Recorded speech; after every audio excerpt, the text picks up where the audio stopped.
All right, folks, welcome to the missed trade breakdown. We we were looking to take a short on EURUSD, and I unfortunately missed it because I was waiting for S&P divergence with a correlated pair with either DXY or GU, and the S&P never happened and a full reversal occurred. But I had my setup in there because we had a fake double top in the third drive, and the highest probability of a reversal of a total soup occurs at a fake double top, then third drive at previous day high, previous week high, and vice versa, as well as occur during the accumulation, manipulation, distribution zone. This occurs at the distribution of the accumulation, manipulation, expansion, or distribution, you could call it. So how you know this is the distribution? Well, this is the manipulation right over here. So right when the expansion starts is usually right before it starts a total soup, as well as the manipulation, right? As well as the occur within the kill zone. We had the right kill zone. We had a fake double top in third drive. As well, we were in the accumulation, manipulation, eventually expansion right around here. When does the expansion occur? Right after the total soup. That's when the expansion occurs. So the total soup expansion occurred, and we could short it down right over here. So this setup was a mistrade. I was looking for SMT, but as you guys know, SMT is not needed, and I don't like to trade. I usually prefer. I don't. It's not this. This is not a unclarity here. Okay, this is not unclarity here, but I usually like my pair to purge because it usually gives me that better type of entries. If I say so myself, it gives me less confusion. Because if my pairs I want to have SMT, I wouldn't know, okay, how far can this SMT go till before going lower, right? But with my pairs I want to have purge it, and the other pair had to, was the other pair is I want to have an SMT, I would know, okay, right when we get this, we are shorting it down. The other one is very strict and very kind of difficult. So yeah, we don't need it. I usually prefer my price to be pressured out, and if my price doesn't pressure it out, cool. So take a trade. There's no bias here. I'll take back what I just said. When I said I prefer my price to pressure it out. I don't care if you pressure it out or not, but it's all about the scenarios. In this case, as I said before to you guys, if I'm taking a short or if I'm taking a long, if my pair pushes out the CRT or pushes out the high or low, if my pair is a pair to push it out, and the color pair, in this case, they both push it out, right? In this case, both of the pair push it out. Since both of the pair push it out, I was like, okay. Last time, you guys remember my last couple of videos, I said if both of the pairs, or if the both of the if the quality pairs, all of them push out the high or the low, I will not be looking for a trade. But that's just false right here, because we can have a fake double top, we can have a third drive, which that's what happened today here, and eventually that one was the one to perform very well, and we missed the setup because of that. So if all the pair pushes it out, I'm still valid to take a trade. All I gotta look for is there to be a fake double top and a third drive. If there's not a fake double top and a third drive and all my pairs push it out, then I cannot take a trade. But if one of the pair pushes it out and the other pair has SMT, we're still looking for a trade. Otherwise, we're not looking for a trade at all. Or we can have a right model one and get a rejection block total soup entry. Otherwise, no entries, right? You can see this, we have three types of entries. Both of them are the 1 minute time frame. The last one is on the 15-minute time frame entry, right? Or 5-minute time frame entry, depending on what type of CRT when you have. If you have a 4 CRT or an hourly CRT. But we're overall bearish here. And I saw a lot of people on Twitter longing this up. I don't know why. I do know why, because obviously they're pattern tracers, right? They chase pattern. And even the one of the famous guy who chased CRT, I think his name is Sham, the Indian guy. I don't know who he is, but he trades it as well. He took this long right over here from he took it somewhere in the 15-minute model one. He longed it up, and it's currently reversing against him. I think I'm pretty sure he probably got out of the trade with a 3RR. He should have definitely got out with 3RR. Probably got out of the CRT high of the 1 a.m. high. I think that the 21 o'clock high, good for him, but you can see it's currently going against him. That's why I like that guy, and I see his posts sometimes. That's why I like that guy. The reason I like that guy is he's loyal. He's loyal to his wallet. I could bet you if he's currently holding a trade, he's gonna go on a loss. He's not gonna go on a loss, but gonna go break even because he's smart guy. He's gonna break even. He's very loyal to his account. If the market goes to zero, guess what? He's still gonna be on top because he's loyal to his bank account. He's not attached to the asset. If let's just say he buys over here, he thinks the asset now over the long term to the upside, he keeps on buying. That it doesn't work like that, right? He needs to be. He's gonna fucking ruin it, right? He's gonna be broke. He's so attached to the asset. You have to be attached to your wallet.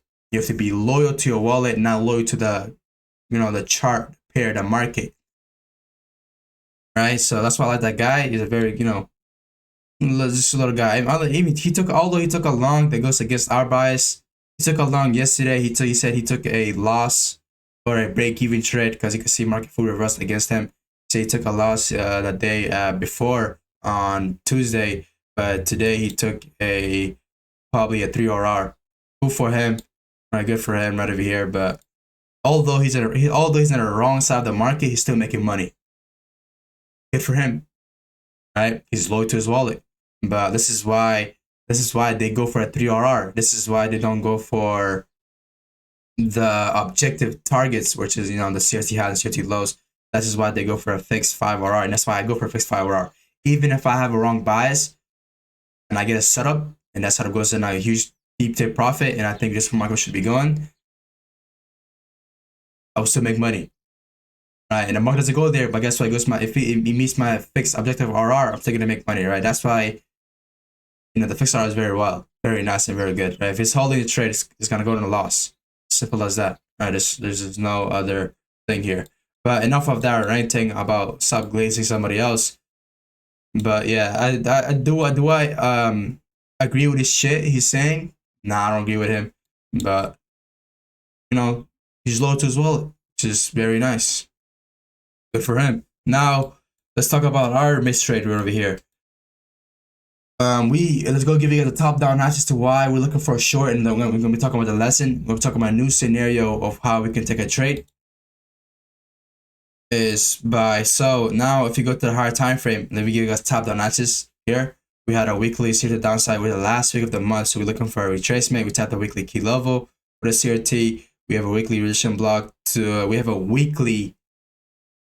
As you guys know, before market take out the wick, the market would tap the freaking rejection block. The rejection block will usually cause a retracement, accumulate new orders, have enough orders to push it up to the high. But eventually, that's why we're looking for down shorts here in a weekly time frame. Daily, we have a classic expression profile to the downside. Monday, high of the week. We have a wick above low prices. We have a close below low prices, as well as we have a daily to the downside. We're in the premium daily range. We have a daily IRL to ERL, as well as we have. That's all we got. That's good enough. Now, if we go to low time frame, we have a daily range, super low, super high, stable low, stable high, premium discount. We tap the premium daily range with no discount. We don't want to go to the daily range low. We have this hour. How comes the range high? We clear high comes the range low. Daily range. I mean, not daily range low. This is our range low. That's why how come this is our range high? How come the range low? Daily CRT high, weekly CRT high, and this is how come the range low. Daily range low, as well as right over here. As you can see, this is our weekly CRT low. But we currently have a bullish order flow unless this. Once market taps, goes below this, closes below this, then eventually we have a bearish order flow. As of right now, we still have a bullish order flow unless he closes below this. Once he closes below this, eventually the bearish order flow will start. Eventually, we have our 4 kilos for value gap, and we're looking for a new continuation here. We do not have to wait for this high to get souped because we're looking for a new continuation, and we have a 4 CRT on a neo continuation, so we are ditching the ILO CRT, primarily focusing on 4 CRT. Now go to lower time frame. We're looking for the right time to purge and everything like that. So at the 5 a.m., 1 a.m. CRT high, we had a legit high, and eventually close it out. Market make another high. So first fake top, second fake top, and eventually have a third drive to the downside. Beautiful, beautiful. Right over here, you can see the 1 a.m. had a legit high, so looking how to get purged. But this high did not get purged at the right time, so looking for a right time to purge. And when we have the right time to purge, it cannot be SMT. If there is SMT, I would not execute it. Why? Because I always need the right time. I always need to be there to have the right time to purge first. After the right time to purge, then SMTs are valid. But if we have not a right time to purge and we have a SMT, let's say right over here, we have SMT during this candle. We had SMT with this high before it got disrespected. We had SMT before that. When we had SMT with that, we couldn't execute it. Why? Because when this candle purged out this 1 a.m. CRT high, it didn't purge at the right time. So we need a purge between 6 a.m. and 10:30 a.m. Once if the 6 a.m. when the 6 a.m. came around and we had a SMT with the 1 a.m. high, then it's valid. But guess what? The 1 a.m. high got purged before the 6 a.m. So when we had SMT with this candle, we cannot take it because the 6 a.m. The 5:45 a.m. high had to get purged. Why? Because not right time to purge, and we need to first have the right time to purge. Then we can eventually accept SMTs. Otherwise, we cannot. And eventually, I was just waiting for a SMT here. I was waiting for SMT with the 6:30 a.m. candle, and eventually we never had that. The market just plummeted to the downside. Beautiful. To those who made money, congrats. Those who didn't make money, cool. As long as you learn, that's all that matters, right? And now, if you go to a lower time frame, to the execution to this trade, which is a fake double top and a third drive, which this right over here is my valid high, valid low rule. Simply, we had a valid high. We're looking for a model 1, but guess what? The model 1 didn't have the right time, and we didn't have the right time to purge. So we're looking for a repurchase of this high. Then we're looking to short it down. That's my valid high, valid low rule. Obviously, right? Me, Don, CIC, market maker. But yeah, right over here, you can see we had the purge. And what's up with this purge? Are you guys see any difference here? We have an aggressive, speedy movement to our key level. Eventually, we did a consolidation right over here with the 1 minute candle. As long as the consolidation, we're good. And keep in mind, there doesn't have to be a consolidation there, because when you tap the key level, you could just tap it, reverse, or you could tap it, consolidate, and not manipulate, and can eventually expand to the downside, right? You could do both scenarios. In this case, market aggressively tapped our key level. It did a little accumulation. I'm looking for the first bullish PDRA, the closest PDRA to get disrespected to this fair value gap. Eventually, once I see a strong sign, it going below this. Eventually, once I see a strong sign, we want to go reverse. But eventually, you can see right here. First step was what? Aggressive to the key level. Second step is either consolidate or instantly reverse. But when it reverses, we need to see aggressive reverse. In this case, this is like aggressive big bearish candle to the downside. And at the CRT, we had a legit high. So as we had a legit high, we're valid to take a trade. We don't have a legit high. We're looking for this high to get repurchased, and eventually looking for that. But when this high did get purged, keep in mind, the last thing is for keep on forgetting about. You cannot forget about the lower time for CRT within the high time for CRT. In this case, there was a lower time for CRT within the higher time for CRT. Our CRT, this big bearish candle to the downside. All it did support the low first. Keep in mind, there could be a double purchase here. Eventually, sip the low, sip the high. Eventually, then cause actual expansion. So keep in mind, there was and when the fake double top and a third drive happens, when that happens, there has to always be a low top CRT within the high CRT in order for us to execute without having the SMT there. And in this case, all the pair project out. So it says every pair project out, and there was no SMT. We're still about to take a trade. Why? Because we had a fake double top and a third drive, as well as we had the right time to purge, and we had a lower top CRT within the higher top CRT. Now if we go to a 1 minute time frame, where is going to be our execution? Right on this fair value gap at the end. Why do I put why do I put my entry all down here and nowhere else? Because I need enough time. I need to see enough price that the market wants to go aggressively below this. So this is the start of the fair value gap. So the start of the fair value gap is when I'm at the end of the fair value gap. I'm saying myself at the end of the fair value gap is where I'm looking for the market. Because once it goes at the end of the fair value gap, usually it's gonna disrespect it. So disrespected it, looking for we don't have to look for a retest. Are we looking for, okay, want to see a strong sign, wants to go lower, shut it down, stop loss, right couple ticks above it, eventually go for a fixed 5 RR. Right, you can see beautiful transition to the downside. So those who took a long over here are gonna get wrecked very soon.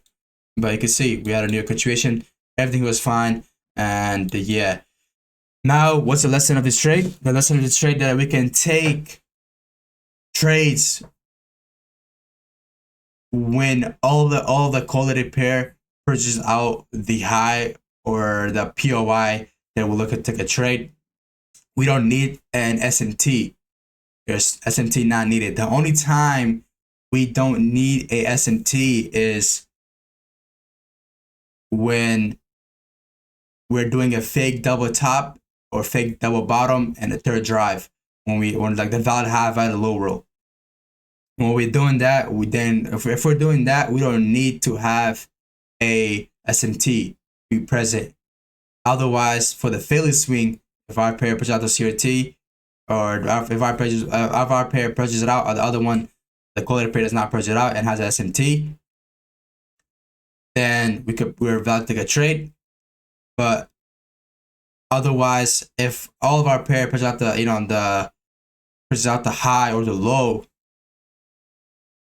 and there is not a fake double top or fake double bottom present, and our pair, all of our quality pair push out the high and the low, we cannot take a trade, because the only time we can bypass a SMT presence is either we have a fake double top or fake double bottom, or otherwise we cannot bypass the SMT.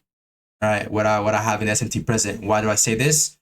Because SMT is important, right? So we can there's two ways we take a trade: a failure swing, a purge, and get the right model 1, get a SMT. Right, get the right model 1. Eventually, get a rejection block to the sub entry, or failure swing. Well, if my pair has SMT, the other pair doesn't have SMT, then we can take a trade and do a risk management, right entry. And the other way we could do is, if our pair is the one that purge it out and the other pair doesn't purge it out, vice versa. Then we'd rather take a trade, get the right execution. We need to have an aggressive to the key level and a little consolidation there. The consolidation is not needed, and eventually looking for a aggressiveness away from the key level, showing a sign of a reversal. And the last way we can take a trade, this is the last only way we can take a trade. If all of the pair pushes out our POI, and it's a fake double top or fake double bottom, then we can take a trade even when all the quality pair pushes out the high or the low. Otherwise, we cannot. If all the pair pushes out the high or the low, but it's not a fake double top or fake double bottom, we cannot take it. It has to be just like this. Fake double top, first fake double top, second fake double top, and eventually a third drive. Otherwise, we cannot take it. The best total soups occur at this. This is the best way to look for a total soup. How? Simple. The best way to look for a total soup is when it's at the previous week high, previous week low, or at the previous day high, previous day low, at a specific time at a kill zone at the distribution of the accumulation mid-price expansion at the distribution zone of the at the distribution candle of the CRT, which is not actually at the distribution of the candle of the CRT. It's the manipulations, because when a turtle soup happens, when expansion happens, right? When does expansion occur on a CRT? When the manipulation happens, and the manipulation is a turtle soup. So since it's a turtle soup, that's when you're, after turtle soup ends, is expansion instantly, right? So it occurs at that phase, and it occurs within a kill zone, and it occurs at the most important part out of all of them is from the scenarios. It's not the previous day high, previous day low, or the previous week high, previous week low. It's those turtle soups are not as important as the double top, double bottom, and third drive, fake double top, fake double bottom, then eventually third drive, and the correct timing and the accumulation, manipulation, expansion, right? Those are the most important turtle soup, highest probability turtle soups, which occur at fake double tops, fake double bottoms, and a third drive within a kill zone and CRT. So if they're CRT, they're going to be higher probability. And this is the execution. Execution was beautiful right here. Same scenario happened as last time, as I guys told you guys before. Our new type of entry is going to be like this. Now, if you go back over here in time, I'll show you guys this over here from the Monday. Let me see if I get the Monday here. You can see Monday, same scenario. We have a aggressive and speed to our key level, to our POI, and eventually we have a aggressiveness away from our key level, showing a sign of a reversal. Then we can take a short right over down there and go for a 5RR, which got man eventually. After that, a reversal gonna occur, but guess what? We went for a 5RR. We are loyal to our bank, we're loyal to our wallet, and we are good. We made money. That's all that matters. But yeah, thank you for watching. Make sure you guys like, comment, subscribe, share, and join our discussion down below. Make sure you guys apply for this right over here. NEMI Independence. If you guys want to have a 90% bounce accuracy. Although everybody else was bullish on this daily fair value gap, I was bearish. And guess where the market is going? The downside.